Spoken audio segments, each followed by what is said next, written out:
모세의 기도하는 장면인데요. 엎드려 기도하는 모세에게 여호와께서 말씀하십니다. 어느 때까지 이 백성이 나를 멸시하겠느냐? 내가 그들 중에 행한 모든 이적을 생각지 아니하고 어느 때까지 나를 믿지 않겠느냐? 우리가 신앙생활하면서 하나님이 나에게 베푸신 은혜를 기억하며 사시길 주의 이름으로 축원합니다. 이 은혜를 자꾸 기억해야 돼요.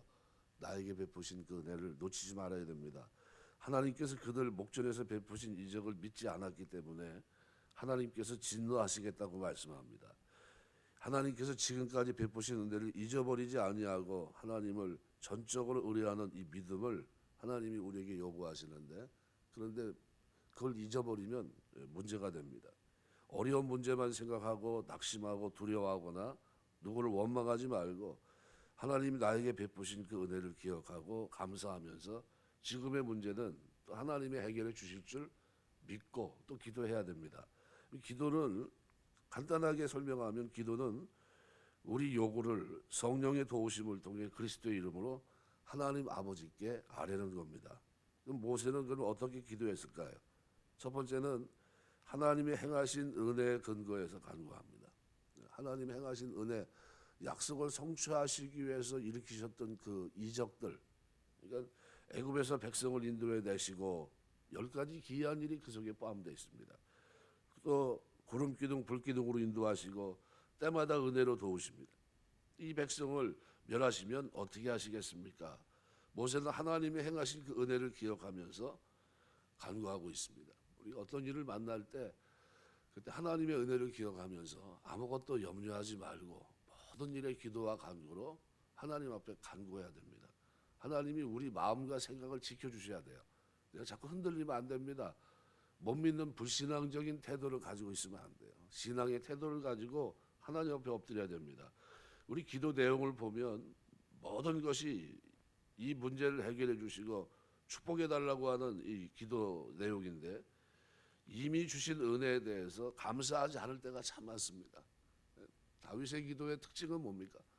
과거에 나에게 베푸신 은혜를 그가 잊지 않고 있다는 거예요. 하나님, 그때 하나님께서 나를 건져주신 그 은혜를 저는 잊지 않습니다. 이걸 항상 기도하고 있어요. 이거 뭐냐면 지금 상황이 굉장히 위급하고 어려운데 과거를 상기하고 있어요. 그때 하나님이 나를 건지지 않았으면 내가 벌써 인생이 끝났을 텐데, 그런데 그때 하나님이 능력으로 크신 팔로 그 하나님의 살아계심을 나타내셔서 오늘의 내가 있지 않습니까? 이 상황이 똑같이 어렵지만 그렇지만 그때 일으키신 그 은혜로 지금도 그 은혜를 나에게 베풀 줄 믿습니다. 이게 다윗이 가졌던 신앙의 자세입니다. 그러니까 하나님 분노하는 이유는 저들에게 행한 이적을 생각지 않았기 때문입니다. 하나님께서 우리의 기도에 응답하지 않으실 때가 있습니다. 한 번도 응답하지 않은 때가 없는데, 근데 자꾸 은혜를 잊어버리니까 하나님도 화가 나시는 거죠. 10문둥이 중에 한 사람만 주님께 와서 감사드렸습니다. 감사가 뭡니까? 받은 거 받았다고 얘기하는 거죠. 은혜 받았으면 은혜 받았다고 표현하는 게 감사합니다. 그러니까 은혜에 대한 감사한 자에게 하나님은 영적인 축복까지 허락해 주셨습니다. 주님은 나사로 무덤 앞에서 뭐라고 기도합니까? 아버지여 감사하나이다. 내 기도를 들으신 하나님 앞에 먼저 뭐 하고 있어요? 감사해요. 그 은혜에 대한 감사예요. 내가 이렇게 부족한데 하나님, 제가 십자가 지러 가는 이 길을 걸어가는 중에 하나님 늘 기도할 때마다 나에게 어떻게 함께해 주시고 역사해 주시니 감사합니다. 감사 기도부터 드리고 있는 겁니다. 그러니까 큰 소리로 감사하다 얘기를 하고 난 다음에 나사로야 나오라 이렇게 명하십니다. 그러니까 범사에 감사할 줄 모르는 사람은 성령 안에서 기도할 수가 없는 겁니다. 왜요? 이 감사는 하나님 은혜에 대한 감사거든요. 하나님 은혜 감사합니다. 우리가 응답받는 기도를 하려면 우리 마음속에 하나님 은혜에 대한 감사의 마음이 늘 있어야 돼요. 하나님 은혜 감사합니다. 과거에 베푸신 은혜들 제가 잊지 않고 있고요. 오늘 이 장면도 하나님이 똑같이 은혜를 주실 줄 믿습니다. 이게 그 표현입니다. 두 번째로 이 모세가 드렸던 기도는요, 하나님의 영광을 근거한 기도입니다. 이 원망하고 나를 믿지 않는 백성을 내가 전염병으로 다 죽이고 모세 너로 하여금 크고 강한 나라를 이루어 주겠다. 이 순간 이 말씀은 모세에게 주어진 어떻게 보면 황금의 기회가 될 수 있습니다. 자기를 대항하고 원망하고 이제 우리는 너 같은 거 필요 없으니까 우리가 한 두목을 세워 애굽으로 돌아가겠다. 만약에 내가 저지하면 우리가 너를 죽일 수도 있다. 이렇게 대항하는 백성들입니다. 그런데 여호수아 갈렙 너희도 방해하면 돌로 쳐 죽이겠다. 분위기가 굉장히 차갑습니다. 이때 하나님이 나타나셔서 내가 이 악한 백성을 다 처치하고 모세야 너에게 강하고 큰 민족을 이루어 가나안 땅에 들어가야 하겠다 이렇게 말씀합니다. 그때 모세에게는 자기의 이기적인 야망이나 또는 야욕 이런 것들이 없었습니다. 다만 하나님의 영광과 백성을 위해 기도합니다. 하나님이 영광을 받으시고 백성들이 잘 되는 길이라고 한다면 나는 수욕을 받아도 좋습니다. 이게 모세가 하나님 앞에 드리는 기도의 자세입니다. 그래서 이 백성을 광야에서 죽이시면 이방 민족들이 하나님이 맹세하신 약속의 땅에 인도하실 만한 능력이 없어서 광야에서 죽게 했다고 했을 겁니다. 그러면 하나님의 영광이 가려지지 않습니까? 우리가 죽는 것 이렇게 죽든 저렇게 죽든 언젠가 죽을 텐데 죽는 거는 아무 문제가 아닙니다. 다만 하나님의 영광이 가려지는 것이 두렵습니다. 제가 이제 어떤 어려운 문제가 있을 때 꼭 그런 기도를 드려요. 하나님 내가 예수 믿는지 다 합니다. 제 교회 목사님도 알고요. 하나님 그런데 이런 문제에서 하나님이 기도 응답을 하지 않으면 곤란하지 않습니까? 내가 그런 기도를 드릴 때가 있는데 여러분 똑같습니다. 하나님 앞에서 여러분 예수 믿는 거 다 알아요. 새벽마다 가서 기도하는 거 뻔히 알고 있고요. 그런데 하나님의 능력이 나타나지 않고 은혜를 베풀지 않으면요 힘듭니다. 이게 어떻게 해야 돼요? 기도할 때 하나님의 영광을 위해서 하나님 내가 주님을 섬기는 거룩한 백성이라고 했는데 하나님이 경건한 자의 기도는 들으시는 줄 믿습니다. 그럼 하나님 부족한 저지만 하나님의 영광을 위해서 기도 응답해 주옵소서. 이렇게 기도하셔야 돼요.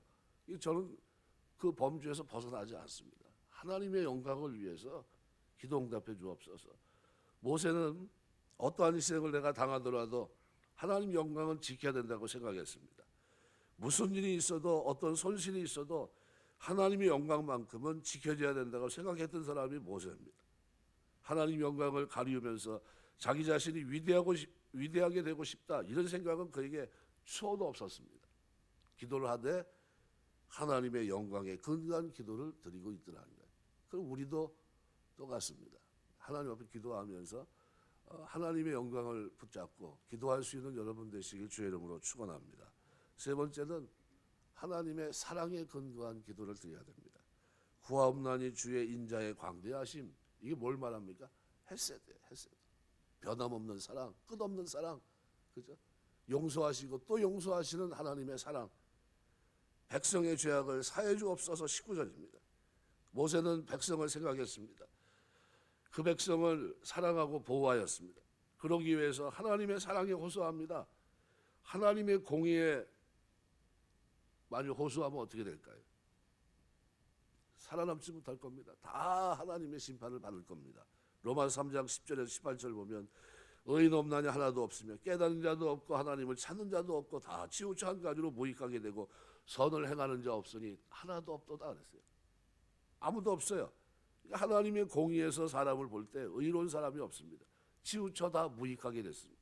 한계를 넘어선 겁니다.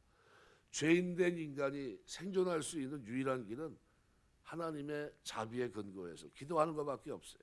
그래서 구하옵나니 이 말은 뭡니까? 용서해 달라는 겁니다.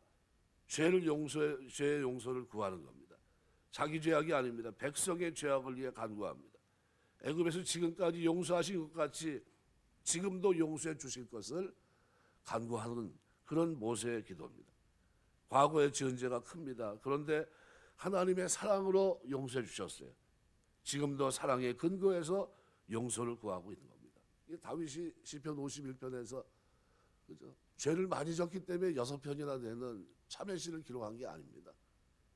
그 죄에서 하나님 앞에서 헤세드 사랑에 근거해서 버리지 말아달라고 하나님 용서해 줄 것을 간절히 기도했던 거거든요.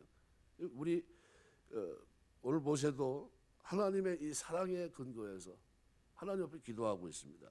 출애굽기 32장에 보면 이스라엘 백성이 광야에서 금송아지를 만들었을 때 하나님 모세에게 이렇게 말합니다. 이렇게 하나님의 은혜를 속히 떠나 우상을 숭배하는 백성을 보니 목이 곧은 백성이다. 내가 이들을 진멸하고 너로 큰 민족을 이루게 할 것이다. 이때도 모세는 간구합니다. 아닙니다. 화를 내리지 마옵소서. 죄를 사하고 용서해 주옵소서. 만약 주의 백성을 멸하시려면 차라리 내 이름을 생명책에서 지워주옵소서. 자신이 대신 죽겠으니 용서해 달라는 겁니다. 죄악의 모든 징벌을 자신이 받겠으니 백성을 용서해 달라고 하는 겁니다. 생명책에서 이름을 지어 달라고 하는 그런 의미입니다. 금송아지 사건에서도 지금 장관을 세우고 애굽으로 돌아가겠다고 하는 사건에서도 변함없이 백성을 사랑하고 위해서 기도하는 모세의 아름다운 신앙의 인격을 볼 수 있습니다. 우린 누굽니까? 왕 같은 제사장이에요. 제사장은 자기 죄를 위해서 물론 하나님 앞에 거룩해야 되겠지만요, 백성의 죄 문제를 가지고 나아가는 사람들입니다. 그렇다고 한다면 오늘 우리도 하나님의 사랑에 근거한 이 간구를 드려야 되는데, 내 문제가 아니라 나를 힘들게 하고 어렵게 한 그런 사람이 있다 할지라도 어떻게 해야 됩니까? 그 문제를 가지고 하나님의 사랑에 근거해서 기도해야 됩니다. 스데반처럼 저들이 하는 것을 알지 못합니다. 저들의 죄를 용서해 주옵소서. 누가 나를 대적하고 미워하고 욕하고 죽이려 할 때 그 사람을 위해 중보 기도할 수 있겠습니까? 하나님의 제사장으로서 남을 위해 기도할 수 있는 사람이 진정한 신앙의 사람이에요. 왜? 오늘 모세는 하나님의 부름을 받고 그 백성들이 그를 그렇게 힘들게 해서 지금 기도하는데 어떻게 기도합니까? 엎드려 있어요. 엎드려서 땅바닥에 엎드려 누워 있습니다. 하나님 앞에 철저히 간구합니다. 그러면서 뭘 근거합니까? 하나님의 은혜, 하나님의 영광, 하나님의 사랑에 근거해서 하나님 앞에 구하고 있습니다. 오늘 20절에서 25절 말씀에서 하나님이 모세의 기도를 응답하십니다. 응답할 수밖에 없어요. 왜요? 기도의 동기가 너무나 선명합니다. 하나님의 은혜를 잊지 않고 있고요, 하나님의 영광을 생각하고 있고요, 그 하나님 앞에서 늘 왜? 하나님의 사랑 헤세드에 근거해서 하나님 영원한 사랑으로 용서해 달라고, 지난번 사랑하신 것처럼 이번에도 사랑해 달라고 간구하고 있는 겁니다. 이 기도를 하나님 외면할 수가 없습니다. 그래서 뭐라고 얘기합니까? 내가 내 말대로 사하리라, 용서하겠다는 거예요. 그러나 애굽과 광야에서 행한 이적을 보고도 이같이 10번이나 나를 시험하게 했기에 내가 저들에게 가나안 땅에 들어가지 못하게 하고 오직 여호수아 갈렙만은 나를 온전히 따랐은즉 그들을 인도할 것이라. 너희는 내일 돌이켜 홍해길을 하여 광야로 들어갈지니라. 백성들은 가나안 땅을 눈앞에 두고 신의 광야로 되돌아갑니다. 무슨 결과입니까? 불신앙의 결과예요. 은혜를 잊어버린 결과입니다. 하나님의 크신 능력을 잊어버린 결과예요. 얼마나 처참한지 우리에게 교훈하고 있는 겁니다. 결론적으로 말씀을 드립니다. 기도에는 반드시 응답이 있습니다. 여러분이 지금 가데스 바네아에서 선 것처럼 어려움이 있다고 한다면 불평하거나 누구를 원망하거나 사람에게 도움을 청하지 말고 오늘 모세처럼 하나님 앞에 엎드려야 돼요. 엎드려서 어떤 기도를 드려야 됩니까? 하나님의 은혜에 근거한 기도, 하나님의 영광에 근거한 기도, 하나님의 사랑에 근거한 기도를 우리가 드려야 돼요. 이거는 모든 문제를 해결하는 열쇠입니다. 맞는 키예요. 맞는 키. 하나님 앞에 엎드려서 겸손히, 하나님 지난번 하나님 그 어려운 시절에 나를 건져주신 은혜를 제가 잊지 않습니다. 늘 감사합니다. 이게 쳤어요. 제가 하나님 백성인 거 모든 사람이 압니다. 사람들이 조롱하고 어려워도 하나님 내가 거룩한 길을 걷는 거 다 알고 있습니다. 하나님의 영광을 위해서 이번에도 은혜를 베풀어 주옵소서. 그 크신 사랑으로 나를 한 번 더 용서해 주시고 하나님 백성으로 이 백성들을 하나님 약속의 땅으로 갈 수 있도록 붙들어 달라고 기도했던 모세의 기도는 우리의 삶을 돌아보게 합니다. 어떻게 중보 기도해야 되는가? 하나님 앞에 어떤 자세를 가지고 신앙생활해야 되는가를 보여줍니다. 불신앙이 얼마나 손해인지 마음에 깊이 새겨야 됩니다. 못한다, 할 수 없다, 뒤로 돌아가자, 내 한계와 능력이 기준이 아닙니다. 하나님 말씀의 약속을 믿는 확신이 기준이 돼야 되는 겁니다. 말씀 맺겠습니다. 나폴레옹이 이제 백성 이 군대를 끌고 전쟁 중에 있는데 전쟁에서 제일 그런 위험에 처하게 됐습니다. 고민하다 다급해져서 나폴레옹이 북치는 군인에게 후퇴를 알리는 북을 치라고 얘기합니다. 근데 군인은 이렇게 대답합니다. 장군님은 한 번도 후퇴하는 북을 치라는 것을 저에게 가르쳐 준 적이 없습니다. 좋아. 그러면 돌격을 알리는 북을 칠 수 있나?